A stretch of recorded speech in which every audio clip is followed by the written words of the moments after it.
Hello, everybody, and welcome to Stellos Stadium in Nashua, New Hampshire, home today of Bishop Guertin girls field hockey, who are in a early tournament round game against Merrimack, the Merrimack High School Tomahawks versus Bishop Guertin. It is field hockey, coming on the heels of a couple of exciting soccer games that we covered here at Stellos yesterday, with Bishop Guertin and South doing battle. And the BG boys coming up against a juggernaut of a South boys soccer team this year. And boys of South are putting together their championship aspirations with another impressive showing yesterday, a 5-1 win over BG. Meanwhile, the girls soccer game went overtime before Bishop Guertin finally triumphed with a 3-2 win. So we were glad to bring you those on Nashua TV, and hopefully we'll have just as an exciting a match today in girls field hockey as we look at the South girls walking off the field after the pregame practice. 10 players to a side in girls field hockey, along with the goaltenders. I'm John Collins. We'll be doing the game today along with Tom King, and our cameraman is Tim O'Neill. It has been a difficult season for athletic directors, coaches, and of course the player students who are always awaiting with bated breath to see whether the games that are scheduled will actually be played. You never know whether it'll be a long time ahead of time or right before a game that it might be canceled and or postponed due to the coronavirus pandemic, which continues to be a concern right on here through the fall into the winter season. And there's been some talk I've heard of some of the athletic directors in New Hampshire thinking about canceling some of the winter sports seasons, including perhaps basketball for some of the teams. We don't know if that's going to happen. Of course, we will leave that up to our resident sage and Nashua sports historian Tom King to talk to us about. We're about a minute away from match play. It'll be a playoff game. Winners' season continues, and of course the losers' season will end, and always adds more excitement to it. It's a beautiful day, a beautiful fall weather day. Temperatures in the low 60s and a hint of sunshine. Of course, as you near the 6 p.m. sunset these days, the sun doesn't do us a lot of favors as it goes down over the trees above the Nashua River.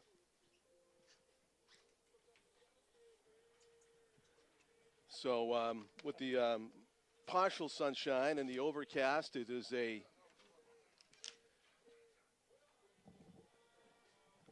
welcome sight to us when it's warm enough that we can enjoy the weather and yet not have a lot of sun in our eyes.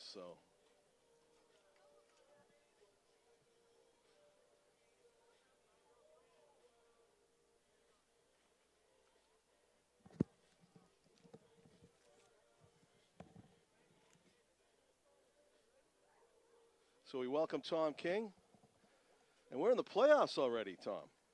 Happens fast, doesn't it? Yes, it does. Well, this is our second playoff game, as we were here on Monday for a play-in game between South and Merrimack. And the storyline that day, John, was that Merrimack hadn't played in a while because of all the cancellations and everything else. And basically played pretty well. You know, they showed a little bit of rust.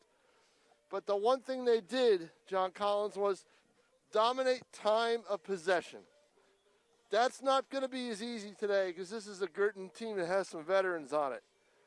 So my thinking with this is Guertin's going to have to establish themselves right away, and because they haven't played since last Tuesday, I watched them in the pouring rain against Sauhegan, and they were dominated in that game. So the Cardinals are looking to bounce back. They've had a decent season, John. They've played pretty well. But this is going to be a test for them. We will have a sophomore in goal for Merrimack. Head coach Ann McLean will be starting a sophomore, Natalia Gonzalez. Yeah, she wasn't very busy against South. She made one kick save late in the game.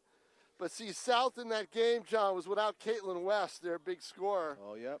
Because of COVID reasons. She didn't test positive, but she had a family member that did, so she had to be quarantined. That's a tough sit for her when she's a healthy scratch like that. No kidding. After the year she had, when she played really well.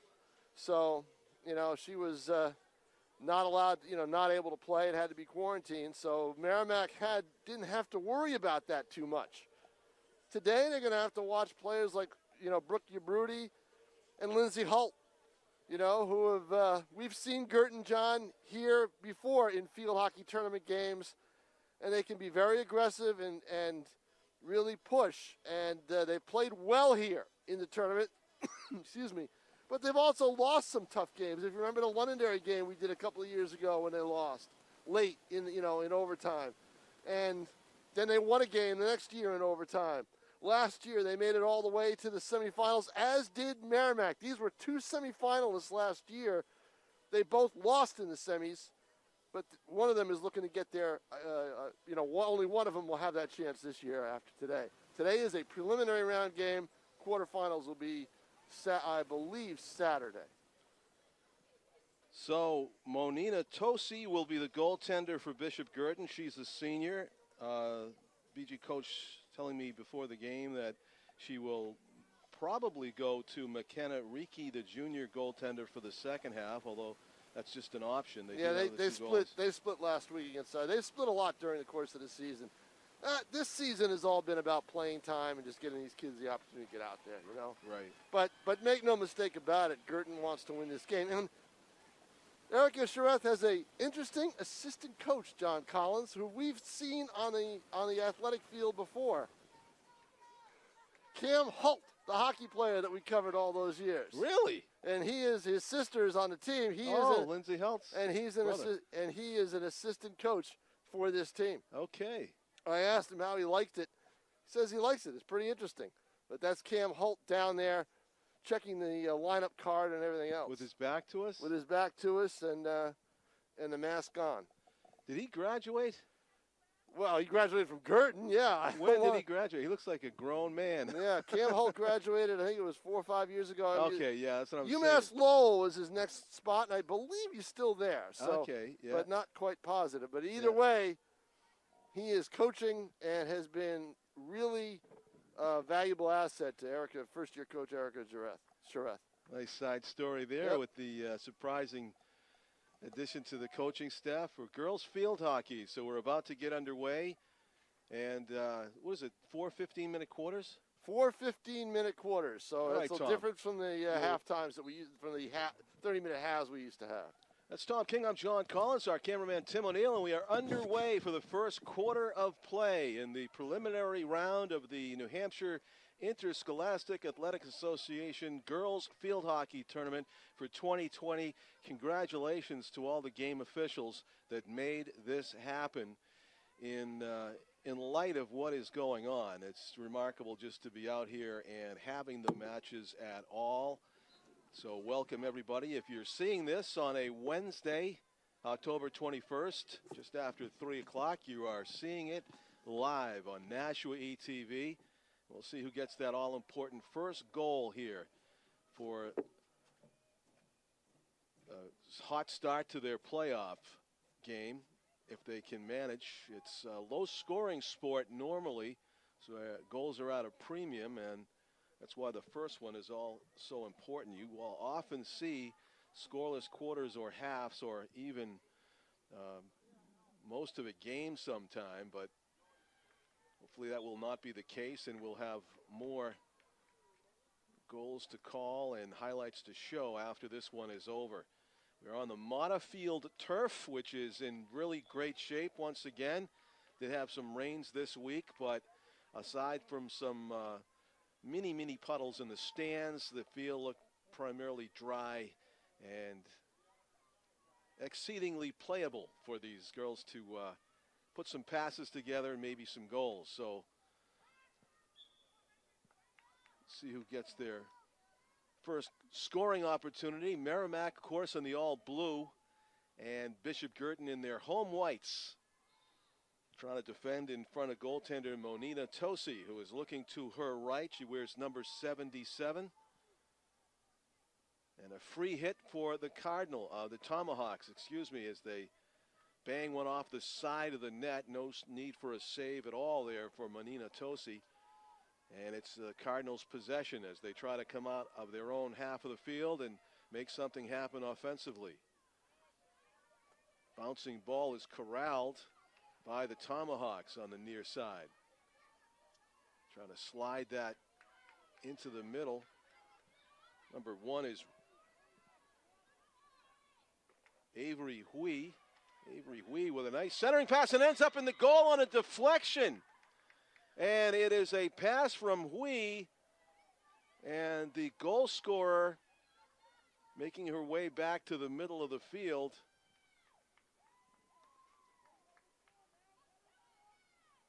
Sometimes a difficult task to get a hold of a number here at Stellos with the great distance that we must look.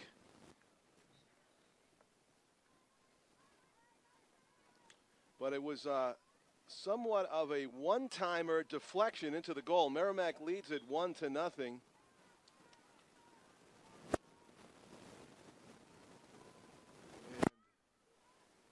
Can barely see the uniform numbers of Merrimack. I apologize, but that is your goal scorer right there, making her way toward the middle.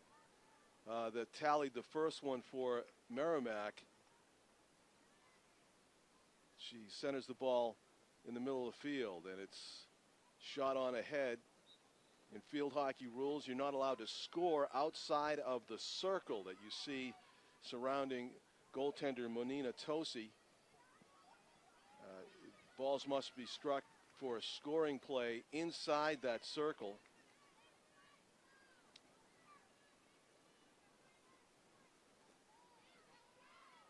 And Merrimack is back on the attack. Battles for the ball must be one-on-one. There is a third player into a scrum that is often whistled dead, and you will see the offending team penalized by giving up any possession. That could be a third person in right there. Or ball was played on the rounded portion of the stick. That was above the waist. Whistled against Merrimack, so BG possession. That ball got up pretty high, but the official's discretion, it was Merrimack ball after the violation of shooting it waist high, so they allowed him to play on. Merrimack with it as they go to the sideline. A colliding of sticks is whistled. Not allowed to clash sticks. The offending party will be whistled for that. Bishop Guertin possession. Nice centering pass. Opportunity to do something with it there, and ball ends up going out of bounds. So Merrimack will have it.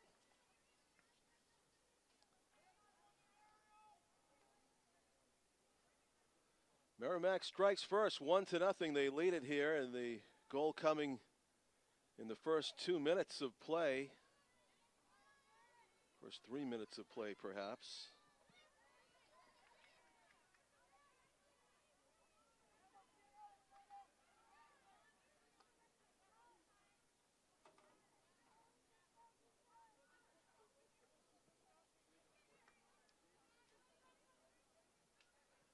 The Cardinals, centering pass right on the stick of a teammate that was in front, Brooke Yabruti, who had an opportunity there, number 5, only about 7 yards out in front of the goal, but as she turned around, lost possession of it, so was not able to get a shot away on a very nice setup by the Cardinals, who have shown promise since they've gotten the ball into the offensive zone of possibly scoring their first goal of the game to tie this thing up. There's a long pass, good step up by Lindsay Halt. Lindsay Halt has it now in the middle, number 17. Trying to find Brooke Yabruti. The shot is wide of the goal. Brooke turning her stick over and trying to hit it with the flat side, but it goes off to the left and out of play. So Merrimack with a goal hit. Officials whistle that dead as too high in the air, and Bishop Guertin with possession. Played back to midfield.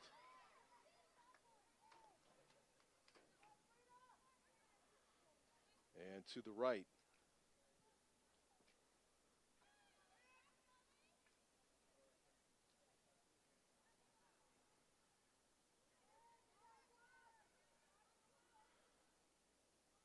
So BG will retrieve this. Frida Teresa, number 23.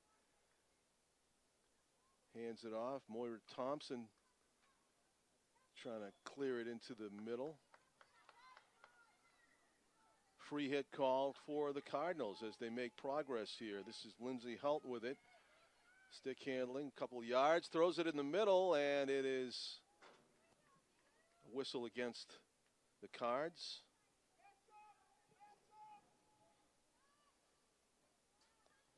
Merrimack ball as they try to make it out of their own zone and cannot. Lindsay Helt, BG on the hunt for the equalizer after giving up a goal in the first 3 minutes of the game. They've had some offensive zone possession time here, but not able yet to capitalize. We've yet to see our first penalty corner of the match. Good job of flipping the field by the Cardinals. A little bit of a collision there between goaltender Monina Tosi and the Merrimack forward, who was charging down the field ahead of everybody. Nearly had a breakaway opportunity. So I believe this is our goal scorer right here earlier, number 8 for Merrimack is Chloe Capsambelis. Capsambelis was standing out in front of the goal when she received a pass from Avery Hui, the freshman, number 1, who was standing on the right of the goal. And it didn't spend very much time, if any, on Chloe's stick. It went right into the goal, kind of on a ricochet. And that is the difference so far. 1-0. The Tomahawks lead. It was declared a good goal. For soccer players, you can often lurk in front of the goal without worrying about a 3-second violation or anything like that. Get attacked by a bee right there. Almost went in my mouth. So that's swatted out the window. And we are allowed to play on. That's a high hit. That's going to be whistled. Players' sticks tangle. That competitive glare. I believe we have at least eye black, if not sunglasses, down the field. You're not allowed to wear jewelry in field hockey, by the way. You won't see any Javi Baez's running around with $50,000 worth of gold chains in field hockey. It is not allowed. So unadorned players, basically the mouth guard, shin guard, stick, and the uniforms, along with the choice of turf footwear. One-on-one battle there. A few players joined in, and that's going to be whistled. That might be a penalty corner that Merrimack just drew. The stick handler drawing traffic, you're only allowed to have a one-on-one battle. Of course, the temptation of the defense when you see a player that close to your goal is everybody to join in and trying to steal the ball away. But by field hockey rules, only one player, one defender may engage a stick handler at one time. And that was more than one, so it was whistled. We have our first penalty corner of the game as Merrimack tries to set up a shot on goal. It is a dangerous hit called. Kind of a slap shot. You're not allowed to raise the stick above waist level. And only lift shots are allowed if there is no defender between you and the goaltender. So I think that was maybe a violation on 2 of the rules, the no-nos right there for the Merrimack would-be goal scorer. So we have played 8 minutes make that 11 minutes of quarter number 1. 4 minutes remaining as BG tries to get their first goal of the game, trailing 1-0. This is Guertin making some progress. Sticks tangle, and they're going to whistle Merrimack defender with the violation.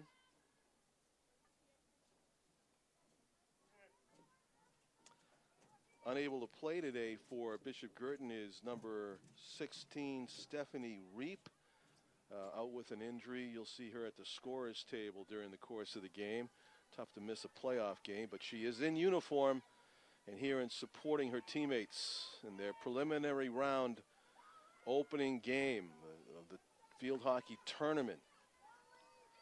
Soccer and volleyball will be going into their tournament stages as well in November, along with football. So we look forward to bringing you those games on Nashua ETV.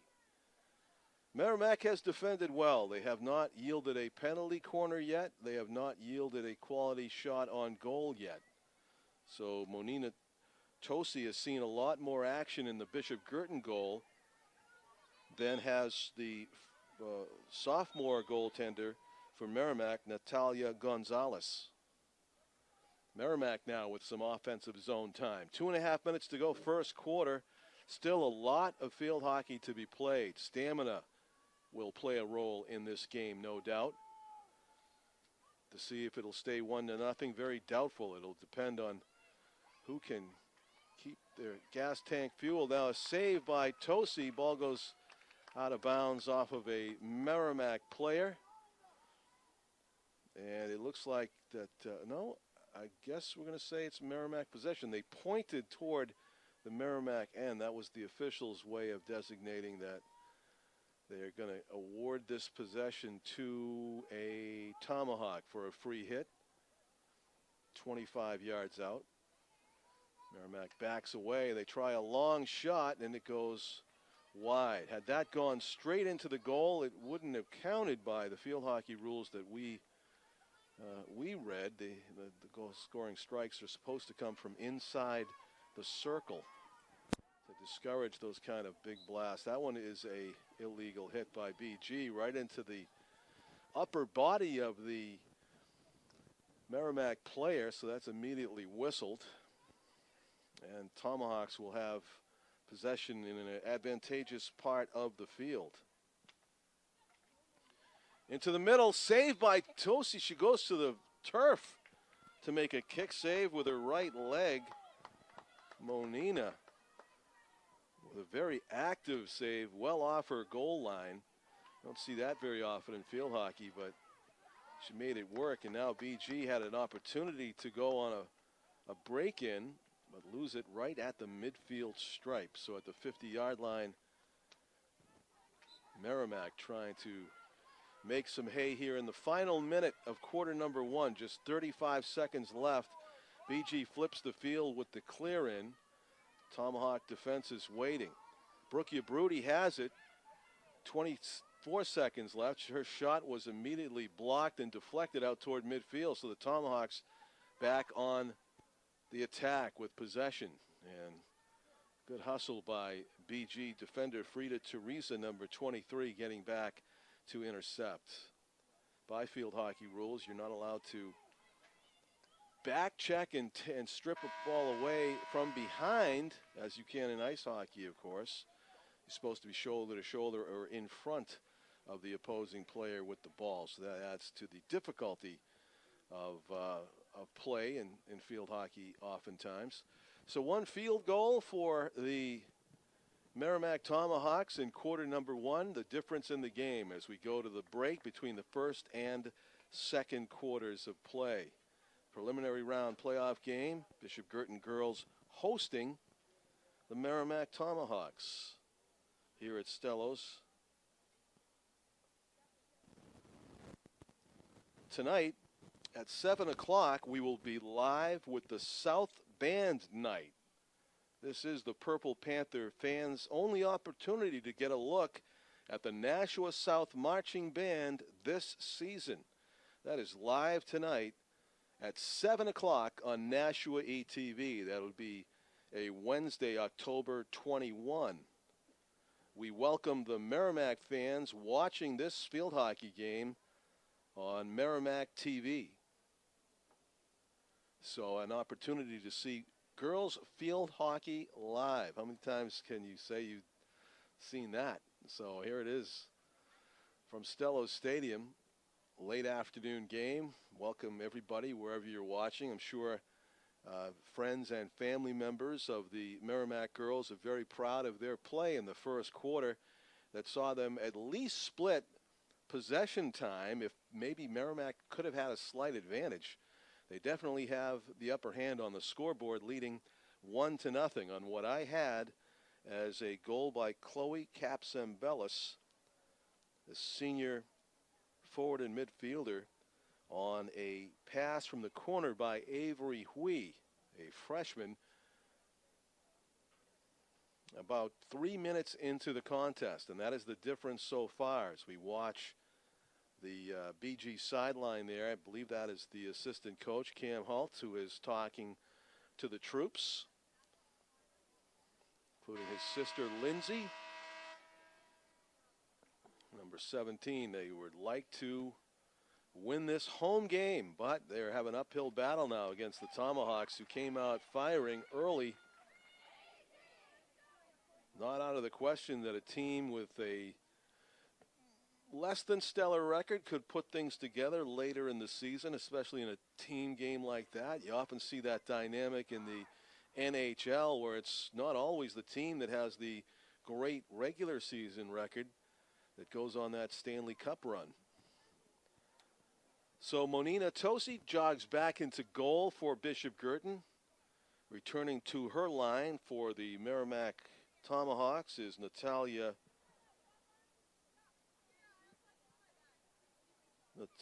Gonzalez, a sophomore goaltender who is yet to be tested in this playoff game. BG would love to get a couple of penalty corners, maybe put some pressure on their opponents here in quarter number 2. A fresh 15 minutes is up on the board.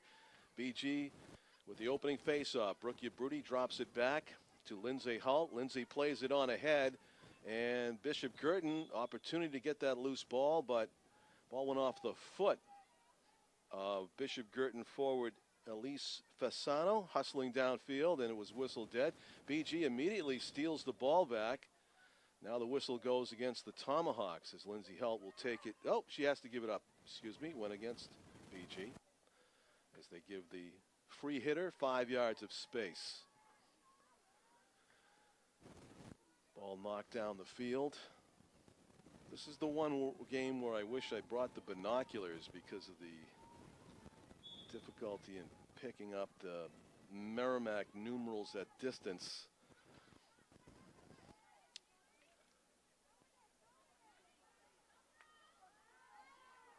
Bishop Guertin with the steal, and a bit of a rush going on here. Still a good 30 yards out from the goal.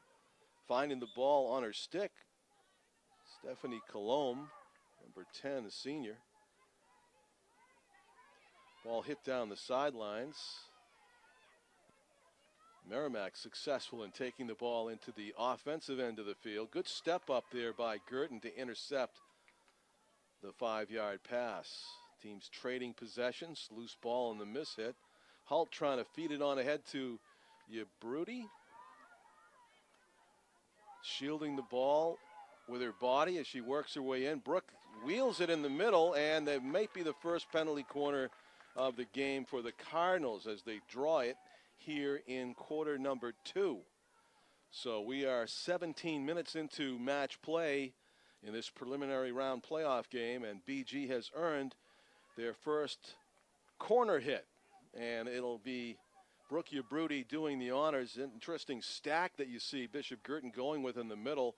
Of course, the ball goes to the rear of the stack where Lindsay Halt was waiting, reading that well, the BG defense. And loose ball right in the scoring zone in the middle comes away, and the Merrimack Tomahawks alertly bat it away. It's a foot race now for the loose ball in the BG end. And getting there first was Julia Johnson, number 13. but her attempt to clear is intercepted by the Tomahawks. Going to turn this into a scoring chance, and it just goes wide of the forward to the right of the action. I believe that might have been Samantha Cota, number 20, that was running down the right slot, and the ball just eluded her. Had she been able to get a stick on it, she did have half of the goal to shoot at, where Monina Tosi had basically overcommitted to one side of the goal, and the other half was open, but Samantha just couldn't quite reach the pass. There's a shot, goes right across the goal mouth and out of bounds off of the Cardinals. That'll be Merrimack's ball on retrieval. Played 3 minutes and 30 seconds into the second quarter. It's 60 minutes of field hockey to determine who continues on in this 2020 tournament. And right now, Merrimack leading 1-0. The Cardinals with the goal hit. That one deflected off of somebody. It had a lot on it. That looked like a 9-iron as it goes down the fairway. And another foot race. Julia Johnson is back there with the Merrimack forward trying to center it. Everyone's back on defense now for both teams, and in the offensive zone, Merrimack floods the zone with 5 players, and they draw a whistle. I don't know if that was inside the circle where it would be a corner hit. No, it was just outside the circle, so it's just a free hit for Merrimack, but good field position as we resume play. And Lindsay Halt just takes the ball away from the Merrimack forward. Actually, number 25, that was Taylor Guibord, a freshman. Number 25, who did the good work there to flip the field. Brooke Ubrudi has it. The return pass to Guibord. She's in the corner.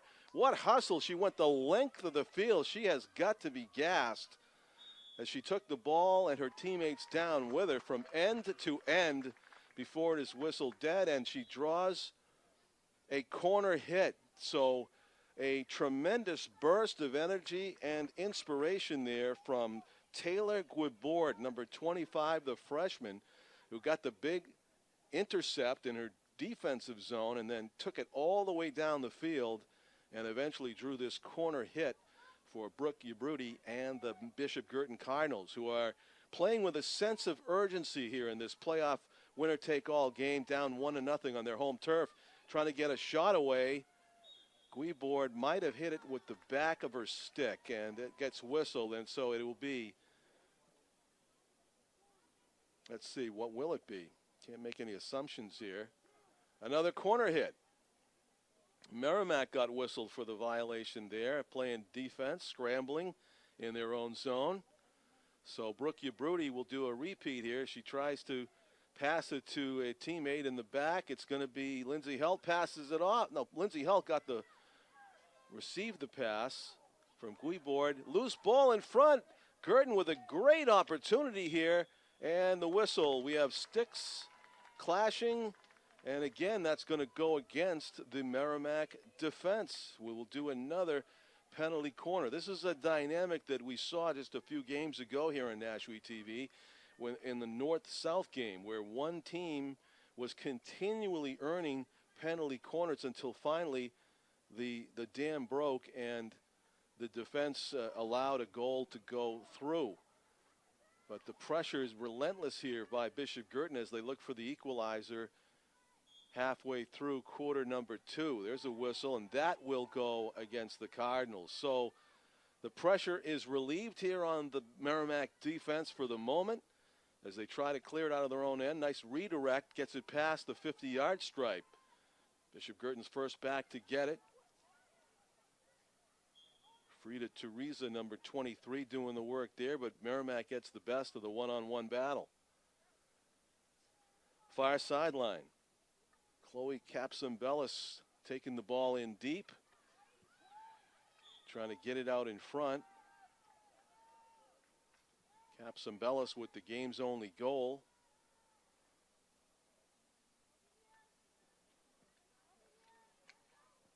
If we have it correctly, I'd like to get that confirmed at halftime, perhaps. Loose ball goes all the way to the near side where Bishop Guertin collects, steering it downfield. Julia Johnson will put it back in play, number 13. Trying to connect with Stephanie Colomb. Skips over her stick, but Brooke Yabrudi with the centering pass, deflected past Lindsay Halt and past Sophia Alton, number 2. That was nearly a great setup for a point-blank shot. Natalia Gonzalez, the Merrimack goaltender. Guertin looking for that pass in the middle. Loose. DeBrudy redirects it just wide to the right. So close. Great chance again for the Cardinals to tie this thing up, but shot just goes wide. So Merrimack collects, and they will have a free hit. 15 yards out in front of the goal. It's lofted down the field till it gets to past the 50. And a foot race now toward Monina Tosi. Merrimack's going to get a shot away. And a save by Tosi, who goes to the turf, using her full length to block the Merrimack shots on that occasion.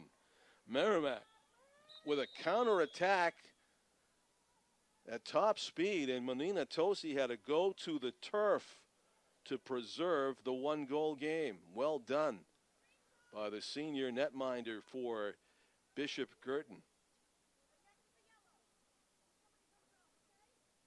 That one was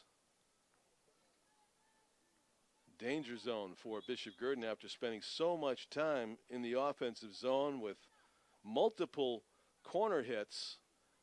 BG comes charging downfield and nearly got a goal just that quickly. Instead, the save, and now the Tomahawks trying to add to their one-goal lead with this offensive zone possession time.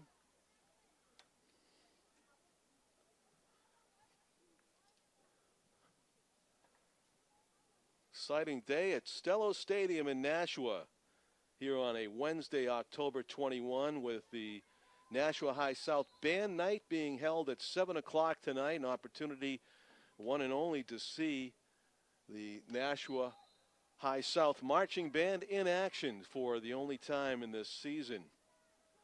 Unfortunately, they have not been attending and performing at the football games on Friday nights, as we are pleased and privileged to be a part of year after year here. Has been that kind of unusual and difficult year where it's come down to just the one chance tonight to see these student musicians display the hard work that they continue to put in unseen for most of the fall of 2020. Loose ball in the offensive zone for the Cardinals, and what will be the official call? It'll be a free hit about 30 yards away from the goal, when you can count for the angle, make it 40.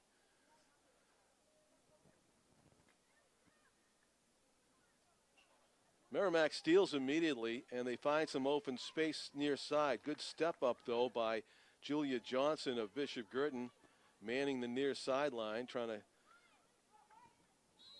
play it correctly on the flat side of the stick. Body check called against Guertin, and the BG girls try to tightrope the sideline with that.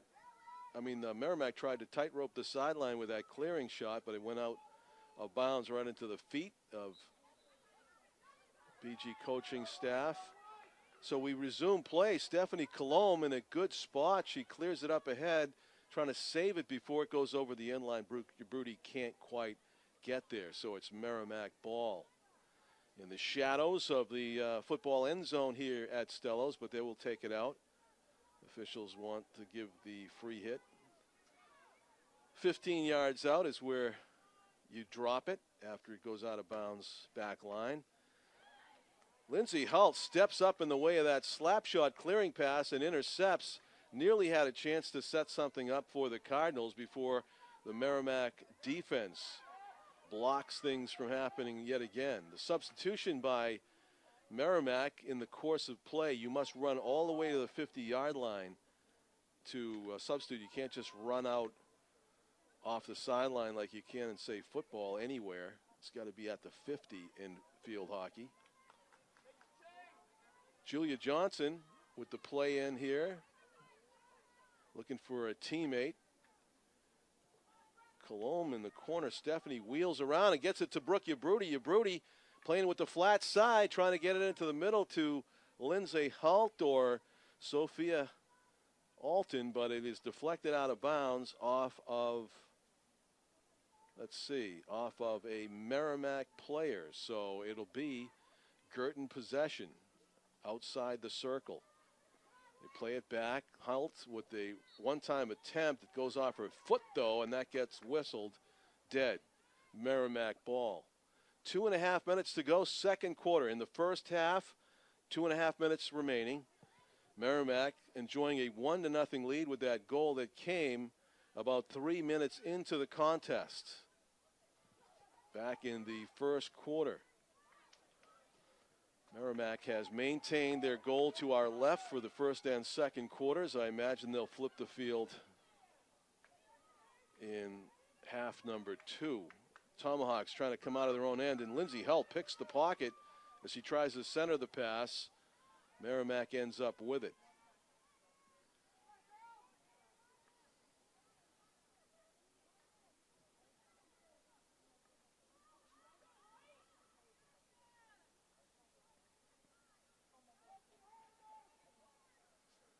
Ball centered.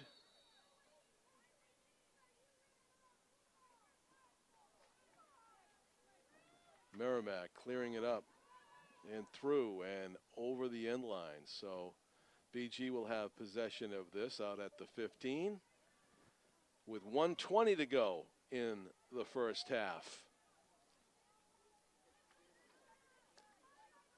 Pass near side. It's Jordan Sherry, number 11, that cleared it up to midfield, but the Cardinals intercept. Number 12 is Jillian Waller, number 12 for Merrimack, who's had a lot of touches in the middle for the Tomahawks today. Under a minute now, 55 seconds left to play. BG trying for that equalizer just before we go to the figurative locker rooms at halftime. They really just stay out on the field here and huddle up in opposite corners. In the middle, shot by Guibort. Save is made by Natalia Gonzalez, her best of the game. A point-blank shot. She saw it all the way, and I believe that was a right pad kick save about ankle level that would have gone in. And a quality shot on goal for the Cardinals with half a minute remaining now. It's less than half a minute. It's only 15 seconds as Lindsay Hull tries to get a shot away late. Merrimack tries to avoid the disastrous results that would result if they gave up a goal near 10 seconds left to go in the half. Instead, that's it. And Merrimack hangs on to that 1-0 lead after the goal in the opening quarter. We have played 30 minutes of field hockey. It is Merrimack 1 and Bishop Guertin nothing as we put 7 minutes up on the board for the halftime break. I'm John Collins along with Tom King, our cameraman today, Tim O'Neill, and we look forward to an exciting conclusion. Girls field hockey second half action coming right up here on Nashua ETV.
he was a retired doctor. I didn't make it through. I fell asleep.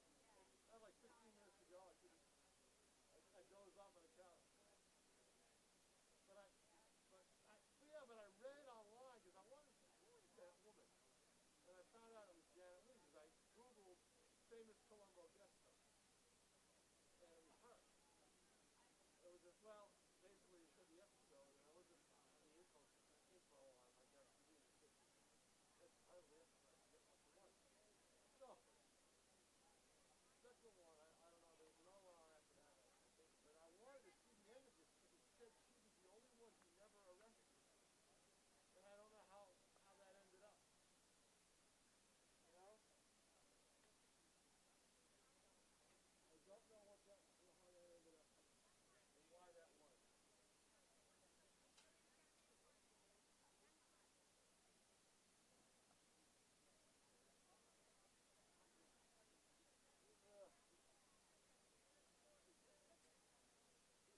It's going to be a drilling night for me. After I get done with working on midnight.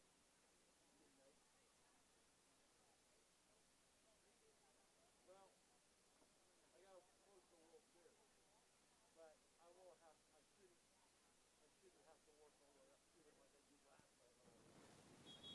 When I wound up doing the second Sox game, and no, I never go to the. I haven't been in the office in ages. I know.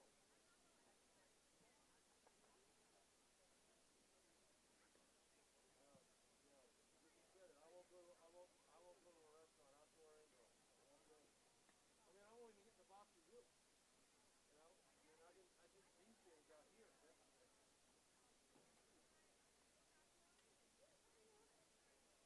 Really?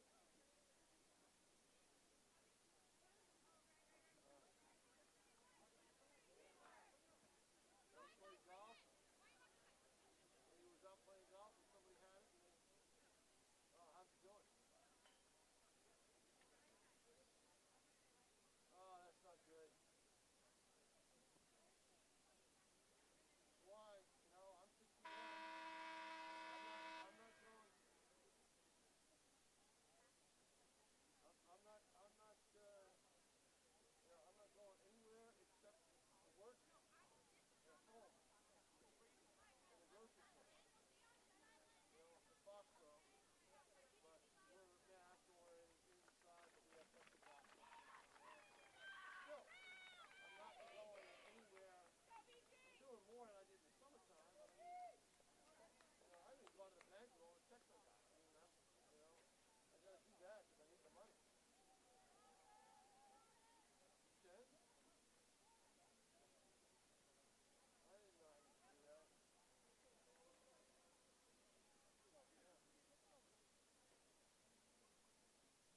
have sovereigns. I don't know if you can do this, Bob. Morning. Who you credit that first goal to? We're back for the second half here at Stellos Stadium. 1-0, Merrimack leads it. Tom, I had Chloe Capsembellis as the goal scorer for Merrimack on a one-timer, a ricochet basically off her stick from Avery Hui. Well, you see the shots that Merrimack takes. I mean, they're hard shots. They're hard shots. Yeah, exactly. Yeah. BG's trying to finesse their way into the net, and I think they ought to just let it go, you know? But the problem is, I mean, Guertin's playing better than when I saw them play against Sauhegan, which is, you know, Sauhegan's a power. They're Division II, but they're probably the best team in the state overall. They have so much firepower. But, you know, this is, you know, Merrimack's going to need an insurance goal here, I think. The way BG played in the latter part of that second half, or first half, or actually that second quarter, Merrimack is going to need another goal if they want to win this game. Bodies are hitting the turf in this one, too. Yeah, you're seeing some all-out play, and the stamina you're seeing will tournament, be a factor later, probably. Yeah, you're seeing tournament play. There's no doubt about it. I was finding the numbers hard to read on Merrimack, Tom, because they're not white against blue. It's more like blue with white trim. Yeah, it's tough. Yeah. And that's why we were at a disadvantage there in that goal by Merrimack. It was in traffic, and then they had an immediate celebration, and It was like a shell game trying to keep my eye on the goal scorer, but I believe it was. Yeah, I'll confirm that at the end of the game. Number 8 for Merrimack. Bishop Guertin trying to put some pressure on Natalia Gonzalez, and we have a corner hit awarded. They've had a few of these now. Brooke Yabrudi normally takes them. They stack the middle. They've had Lindsay Holt get some first touches on passes. I think they're going to need Holt's, has been in a defensive mode with this team a lot this year. I think they're going to need to make her bigger part of the offense and let her go at it. But Yabrudi, obviously, Holt is a threat. There's Holt. That's what she's got to do. And, she's already got one card in this game. She's got to be careful. So the other thing, too, is Merrimack, Katzenbellis, she had a great game against Nashua on Monday. So I'm not surprised that she's already made herself, present offensively. Another player that's trying to step up is the Taylor Guibord. Watch out for this one. In front. Did that go over the line? I think it did. Yes, it did. It's a goal. Cardinals tie it up. And again, an immediate celebration engulfing the goal scorer, who I believe was the player that was furthest into the net. BG ties it 1-1. So it was very quickly into the 3 minutes into the second half. That's about when Merrimack got their goal, 3 minutes into the first half. Exactly. Merrimack got it with 12:24 left. BG with 12:09 left in the period. But that was just pressure. They had to get the ball in deep, Put some pressure on Gonzalez. Let her, she made a big save down here at the end of the first half, a big pad save. But then BG needed to get deeper in, and they were able to do it on that play. But I'll tell you what, one thing that Ann McLean, the Merrimack coach, has stressed to her team, she's yelled that number out several times, 17, Lindsay Holt, because that Holt from the point put the shot in, and that started the play after the penalty corner. Yeah, key. She wants her team to make sure they mark her up. Key ingredient there was the corner, and it led to the goal early here in the third quarter. So now we're back to even Steven, 1-1 in this preliminary round playoff game. Winner's season continues. The loser's season will end. And BG, that didn't have the greatest record, as you alluded to in the open, Tom. They would desperately like to win their only home playoff game. Right. Well, they had their season interrupted, too, for 2 weeks. So strange. But they are without a soccer goal. Yeah. That's what we were saying last night with soccer, as Jason said, the ball hit the field hockey goal. They said it's the wrong goal. You had some good games yesterday. We had a 5-1 boys win and a 3-2 BG girls overtime South was win. dominant without Manny. Without Manny. Yeah, and what happened to him? Injuries. They had 4 starters out with injuries. You wouldn't have never known it because they're so darn deep. Yeah, as you said, the depth. Yep. BG drowned in it, as many opponents have this season. Right, but kudos to the girls team at South, because they came back 2-0 down with 15 minutes to play, and they came back and tied it. Who would have thought that against Guertin? And they only had 1 win on the season going into that. And then that win, John, they were down 3-0 against Merrimack and at halftime and came back to win 4-3. So keep an eye on South, with the dramatic comebacks, but keep an eye on the Cardinals, who right now are going to get another penalty corner. Yeah, the Cardinals' offensive pressure has been here since the opening tap here in second half, and they've gotten their second penalty corner. They had a goal off of their first one. We'll see what happens here. And again, Brooke Yabrudi will take that corner hit. 5 defenders in the goal out front. That's Holt, I think, right? I believe that's the freshman, Guibord. Slapping it in. One-timer! In. One-timer. She slapped in. It was tipped in, I believe. It was tipped in, Tom. You're right. It was by the player at the far post. Yep. And we'll have to get confirmation on who scored these 2 goals in traffic, in deep. I have an idea who might have scored that. So I'll keep my eye on her, and I'll tell you, I think it was the player that's standing on the 45-yard line, the furthest of the four from us. No, of course. I think got that goal, but I'll get you the number in a second. But what a great execution by Guibord, number 25. A one-time tip-in. Yes. And this is a Guertin team, John. It is without Riley Bouvier, one of their best players. And the reason she's not playing is, and I'll tell you in a second. This is a freshman here is making a big impact. They've got some young players that are really good. BG has always had good freshman players on their field hockey team. And lacrosse. The freshmen were one of the strengths of the lacrosse team a couple of years ago. And again, it's Lindsay Helt with it in traffic in the middle. Holt's a playmaker when it comes down to crunch time like this. Helt steals it, moves it, still has it. She's got a chance to put it right in the middle. Oh, just whiffed on it. She whiffed on it, I know. And I saw another player whiff on a shot, try to send it down the field. Looks like me on the first tee. She did all the hard part. Exactly. And then it just skipped over a stick out of bounds. So we got a game, but who would have thought the way Merrimack started this game out that Guertin now would be up ahead?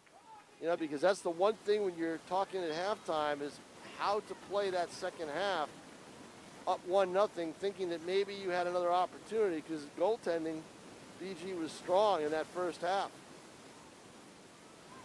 Yeah, a few good saves there by Monina Tosi, including one that she went completely down on the turf and sprawled out. Yes, that's the one I'm referring to, yep. She had to. It was a fast break counterattack by Merrimack. They nearly went up 2-0. The winner of this game gets the winner of North at Keene. BG's probably rooting for North to win that game because I think they would have to travel to Keene if they. Yeah. And that would be the second team that has to go to Keene this week for Guertin. Here's a We've right here. Handling through everybody. Boy, she's played a great game, hasn't she? She has. Huge impact. Yep. 25 for Guertin. She assisted on that second goal. That gave the Cardinals the lead.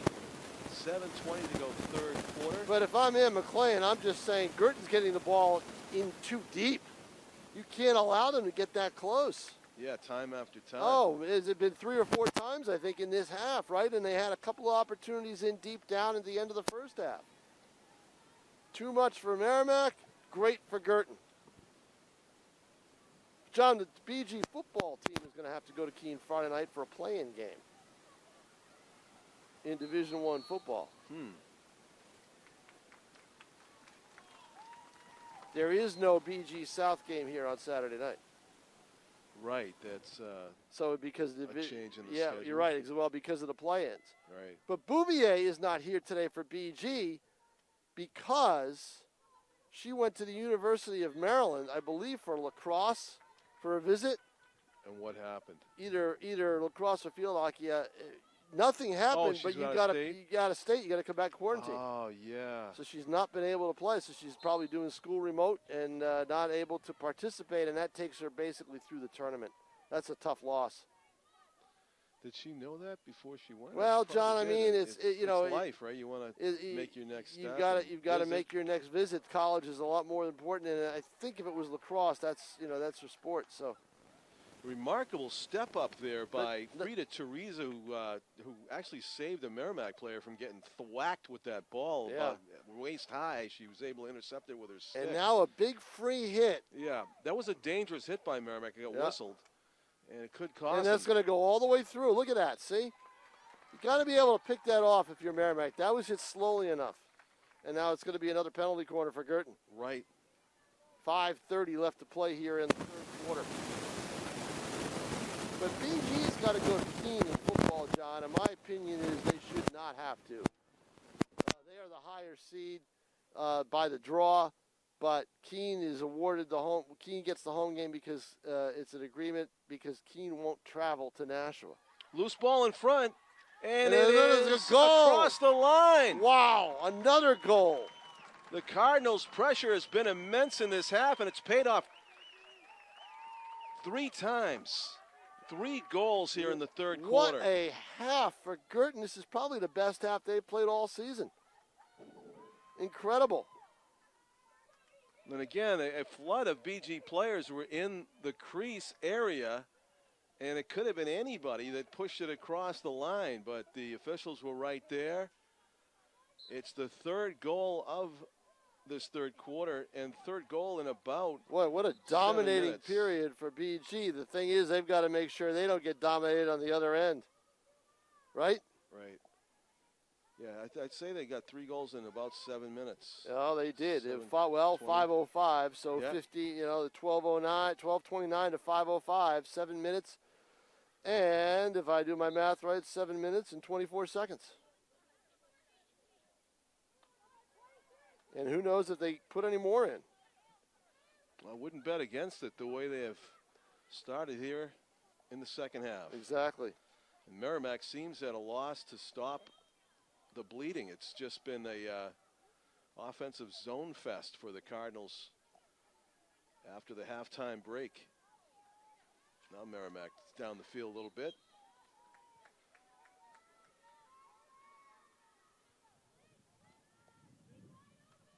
I don't know if there was any strategy involved in this, but Tom, you have one goal that's completely in shadows and the other one that has the sun beating down on it, and that's the one that BG. Yeah, I don't think that matters because the goals that have been scored, Gonzalez is right on top of the plate. Right. She's right there. In the middle, yeah. I mean, they're very close, so the sun shouldn't be in her eyes too much when the ball is right next to your feet. And Guibord, who was moving that ball smartly down the field, accidentally kicked it, so Merrimack has possession.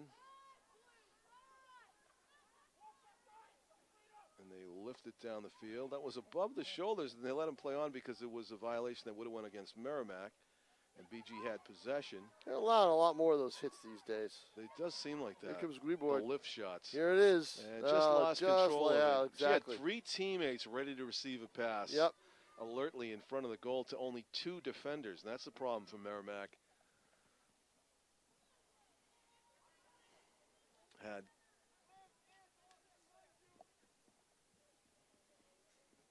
Taylor been able to sweep that one in front, it would have been another goal-scoring opportunity. So Merrimack trying to come out. No one is whistled because it was received by a teammate above the waist. Good step up. Merrimack down the field, flipping our view from right to left, but it goes right over the end line, and so it will be. Trying to see that number in goal. Did BG make the switch? Or did they stick with Tosi? BG stuck with Tosi. Tosi, that's what I thought they would do. The way she played in that first half, how can you remove her in a do-or-die game? And when you're down a goal, yeah. Right. Sticks clash at midfield, and it is a violation against the Tomahawks. So last year, this Guertin team beat Bedford in a home prelim, and then they went to win a cut at a long-time nemesis on the road, and they beat them and made it to the semifinals where they eventually fell, I believe. I'm not sure if it was Wyndham or not. I'm not sure they lost to in the semis.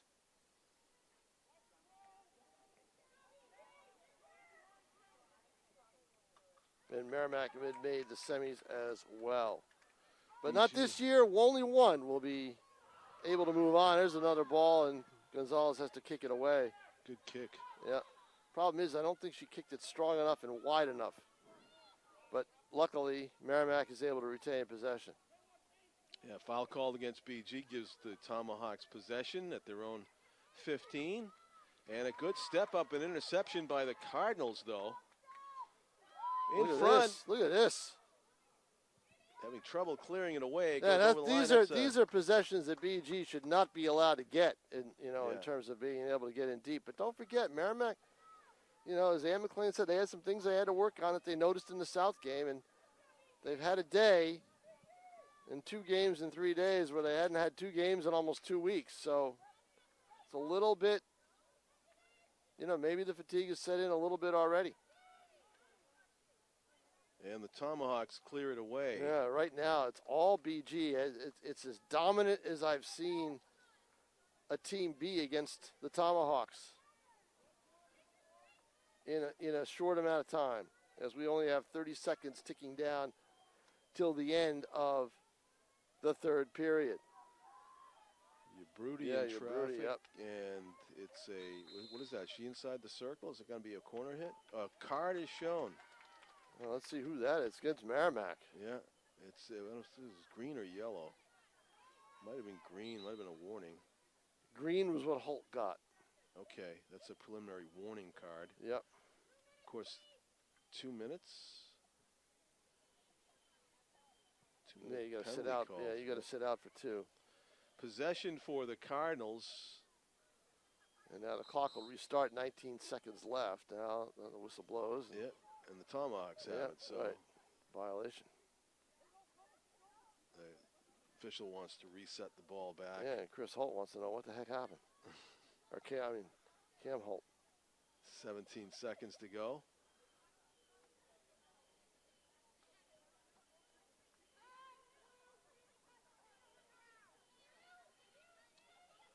Two officials working the game here at girls field hockey. And so in the final 15 seconds, Merrimack thwacks it down the field. Foot race is on with 10 seconds to go. Guertin just hit it the other way and then let the time run out. Time's going to run out anyway as they're down to 3, 2, 1, and that'll do it for the third quarter. End of 3 here, everybody. It's 3-1 Bishop Guertin. Amazing period by the Cardinals. Well, Tom's story may be all about the third quarter. It sure is. Yeah, exactly. If it stays the same, you know. As I said, John, BG has to make sure the opposite doesn't happen to them. Right. In the fourth quarter. And that's what the conversation is in the Merrimack huddle. They need offensive pressure. They need to come out firing to try to tie this thing up. Yeah, I haven't had to look into the sun too much, and neither have you. Right. To our left, we've been looking all right at the action in the defensive zone of Merrimack, where they've been besieged since the second half began. Whatever the BG came up with as a plan and a strategy at halftime, it has worked. Stay tuned tonight, 7 o'clock. We have the Nashua High School South Band Night. This is the Purple Panther fans' only opportunity to get a look at the Nashua South Marching Band this season.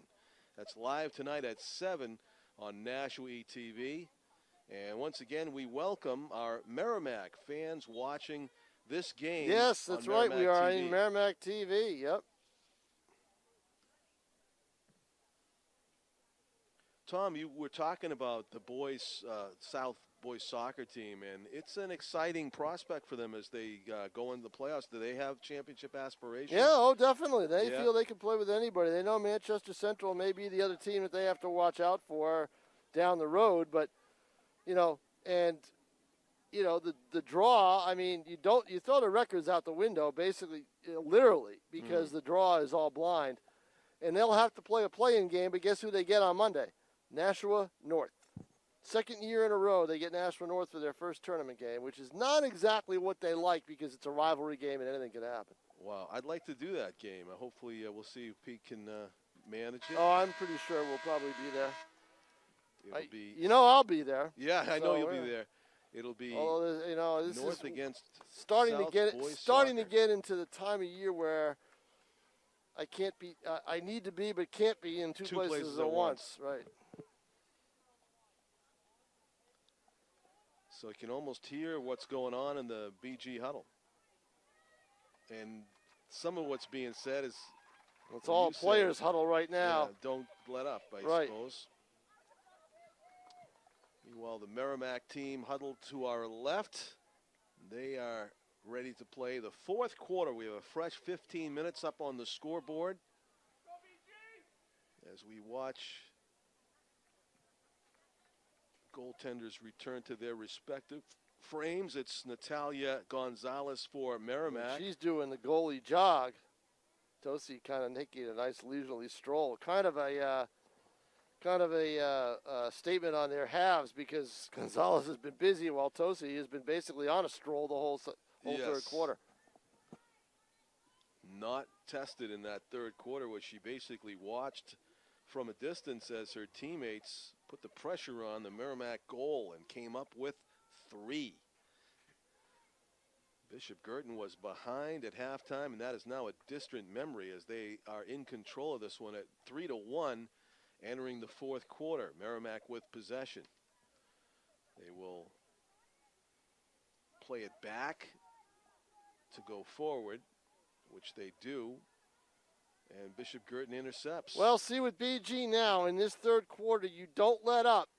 Don't get into a defensive mode if you've got the lead, while Merrimack will be charging. Key, time of possession. If you can possess the ball and hold on to it the way they have in that third quarter, then it's going to be tough for the Tomahawks to come back. But Merrimack you never count a Merrimack team out. Look at this. It's in deep again. But you never count a Merrimack team out, John. They've just been a very steady program over the years. So let's see our penalty corner. Brooke Ubrudi will be taking it out again. They've got this system down. Brooke Ubrudi takes the corner hit. They stack the middle, as you can see. Right. And get set to come out, and it's sort of a confusing way to go at the defense. They don't know who's going to take the hit. It's going to be Halt in the middle. It hit a stick of a BG player, and I think it hit the curved part of the stick, so that got whistled. There are numerous fouls that you can commit in field hockey, sometimes just by accident. Boy, John, I'm out here in the sun, and should have worn the shorts. Yeah, that's another 10 degrees you got going. Even like more than 70 that. degrees in the sun. Exactly. At least. More. Far side of the field. Merrimack trying to intercept, but cannot, and the ball trickles over the line off of Cardinals. Official temperature is 66, but I'll tell you what, it's a lot warmer than that. Yeah, where you are, it's about 75. Yeah, exactly.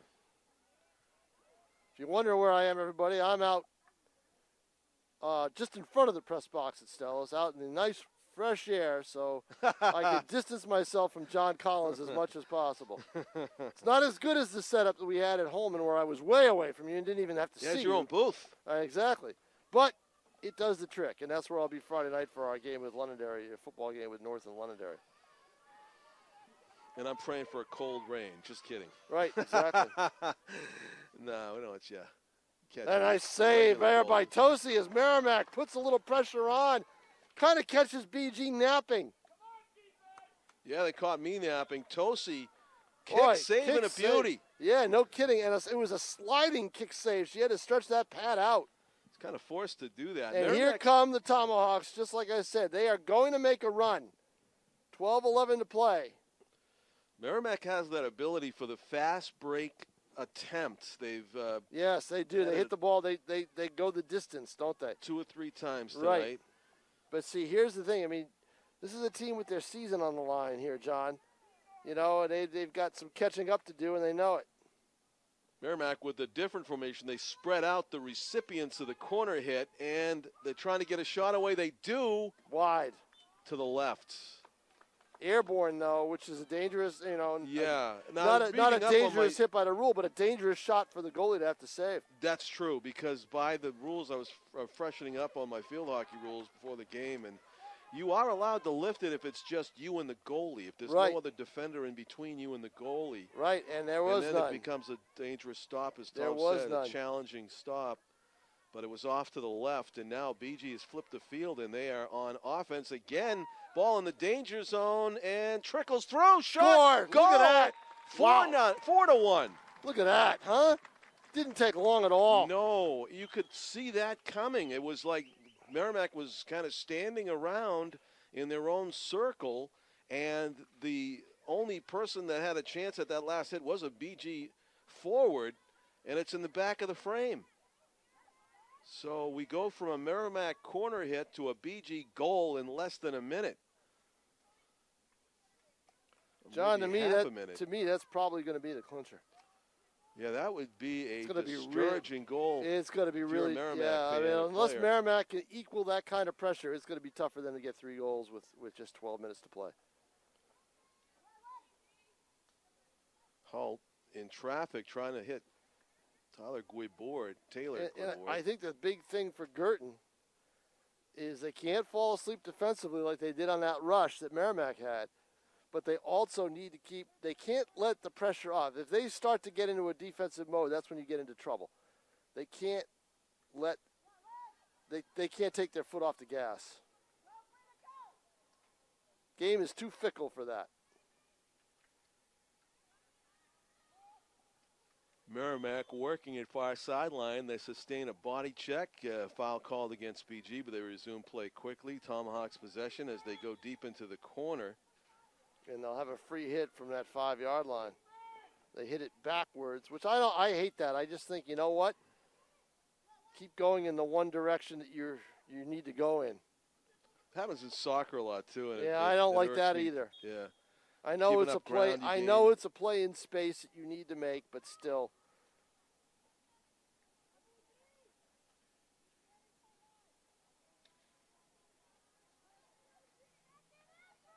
And here's a BG with playing Merrimack's game with the long hit downfield. The clear out. Tomahawks getting a free hit about 20 yards out from the goal. And foul called against Merrimack. So BG, an opportunity to clear it out with a free hit. Their own 15.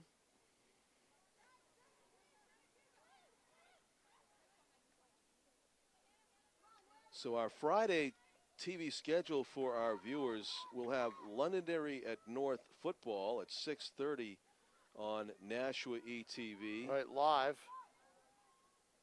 And at the almost same time, but just a little bit later, on Government TV Channel 16. We'll have the South Bedford game, right? South Bedford game. Right. South at Bedford. Right, so. Because that was the change when BG's game with South was eliminated due to the playoffs starting up for the play-in. Here's Merrimack a break with a chance. Here's a break.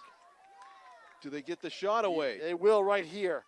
They have an open player right near the net. Tosi just sprawls. No, she's way out. And she gets away with it. It pays off. It does. Wow. Good for Merrimack, though, putting some pressure on. Monina Tosi, senior goaltender, just put her body near the ball and kind of intimidated the forwards of Merrimack. They never did get a quality shot away. And it's effective. Now BG on a fast break, foot race, loose ball. They're going to be one-on-one with the goalie. Shot and wide. a nice save, or it just goes wide. I think it just went wide. Wide. BG needed to be a little quicker on the draw there. They had that opportunity. They had a 2-on-0, John. So it'll be Merrimack possession, but valuable time going off the no clock. Kidding. With a 3-goal lead for you're BG. under 8. You're under 8 to play. It's going to be difficult.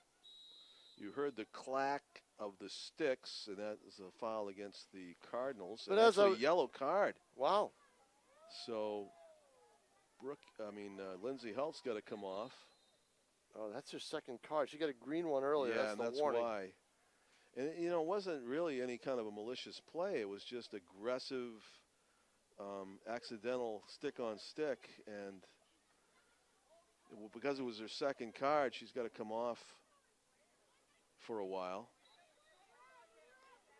So the Tomahawks. She's going to sit. Relax.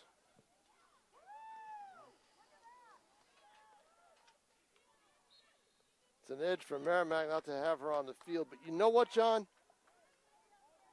It's going to be a little controversial here. She's got 2 cards already, right? She gets one more. If I'm not mistaken, she won't be able to play in the next game. So that means so you know we've what? seen the last of Lindsay Helt. Yes, you know what? I don't think so, but that's what I would do. Maybe they won't do that. They'll want her out there to maintain this lead. But I would say, okay, your day's done now. We don't want to lose you for the next game because you're an aggressive player, and the referees are watching you. They are watching you. She's got that reputation anyway. So it may not be her fault, but if the ref is eyeing you, they're going to look at everything. You know what I mean, John? Exactly. So sometimes, as I said in field hockey, you commit a foul by accident. It's right, not something exactly. you consciously wanted to do. So if I'm Guertin, I say, okay, you're done for the day. We need you for the next game. We can't afford to lose you as we have another penalty quarter and your Broody goes to the corner to make the pass. 6:19 to play in the game. 4-1, Guertin with the lead. So I got my eye on Taylor Guibord, number 25, who's been the recipient of. Right, because there's no halt on this play. No halt. In the middle, the return pass doesn't go. That was from Liv Libachuk. number 15. Merrimack's do a good job of defending the corner and trying to turn it into offense here with 5:50 to go in the contest and perhaps in the Tomahawks field hockey season. As Guertin with a 4-1 lead. And that's Taylor Guibord, and she's onside, and it's a legal hit. And there's a 2-on-2, a 3-on-2 for the moment. Guibord stretching the shot field, out. trying to center it. Cardinals' Sophia Alton ended up with possession in the middle of the circle. That's the kind of possession you need to get a shot on goal. Yeah, I was going to say. Oh, there's a steal. Number 22 is Lauren Redfern. Yeah, she tried to get it to the wing on the left side. Redfern did, but she wasn't able to do it. As the Tomahawks take it away. Yeah, you know what, John? The ball's moving in the wrong direction for Merrimack. We're under 5 to play now. Here's another break. Sophia Alton looking for a teammate to pass to. Yeah, it looked like me on the first tee, a little topper. Out of bounds. Your solo golf must be other people probably copying that, Tom. Well, I only played once this year. I haven't had a chance to get back out once the school stuff started. You know. Tom with all these undocumented holes in one. Birdies by himself. Birdies. Birdies. Hole in one. They'll always question the hole in ones. The birdies, maybe they'll give me a little pass. You know. Yeah. Good for you.